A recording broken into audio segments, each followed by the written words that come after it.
You have an idea, right? It's a really good one. And you're hoping that somebody will accept it, buy into it, follow it in some way.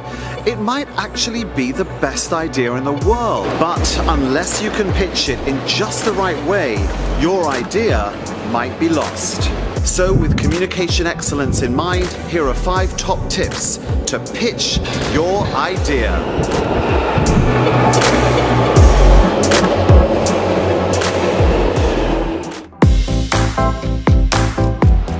So let's start with a touch of psychology. I'm going to give you an opening line which won't work every time, but is a really smart way to commence your pitch.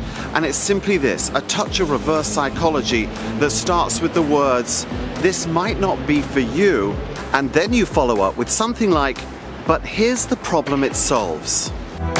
So let's just unpack this reverse psychology thing. What's actually going on? Well, when you use a phrase like, "This might not be for you," you're actually taking all the pressure off. Suddenly, this doesn't feel like a sale. You're opening the door and you're saying, you can walk out anytime you want, metaphorically, but they're not going to, because when you follow up with, "But here's the problem it solves," now they're fascinated because they've got problems. And I'm guessing you've done your due diligence so you know what those problems are, right? You've listened, you've watched, you've anticipated, right?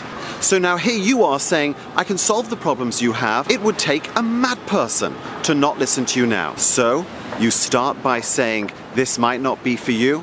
You follow up with, "But here's the problem it solves." Now you've got them focused on what you're going to say next. Let me ask you a question. Which statement do you think is more effective? Are you ready? Here's statement 1. I think this is a very important video. Here's statement number 2. I'm told that this is a very important video. Now, the correct answer is statement 2. Because what I'm doing is I'm deflecting the praise. I'm attributing the comment that this might be a good video to somebody else. I'm creating my own social proof.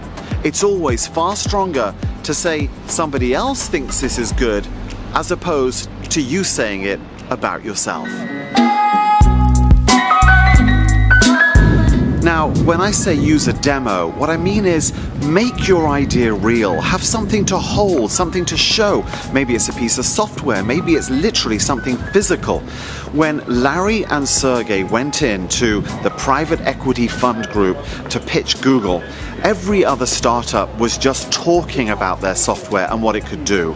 Larry and Sergey showed what it could do. They had a working piece of software ready to demonstrate. When the creators of the incredibly successful Who Wants to Be a Millionaire TV show pitched their idea, they got a lot of no's. They went in for one final pitch, and this time they said to the guy who held all the purse strings, "Before you say no, let's just play it." And they actually started playing the game with the call a friend and the user lifeline. By the end of this demo, the TV company had fallen in love with the idea because they'd experienced it, they'd seen it, they'd touched it, they'd felt it. Make your idea real. Take something in there with you. Don't be fixed or rigid with your pitch. Instead, go into the meeting like a poker player with many different options available to you depending on what happens around you. When the professional poker players sit down, they have a plan, but the minute something changes, a different card than they were expecting, the player opposite them with certain tells and touches, their entire approach changes. Why? Because if they're not flexible with gameplay, they're going to lose the hand. You will see the same signals. Things will happen within the pitch that are not what you were expecting, but if you've taken the time to create different pathways, then you'll be ready for each and every one.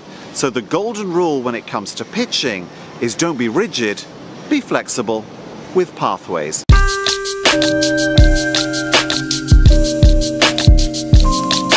So let's assume your pitch is over. It didn't quite go to plan. Don't panic.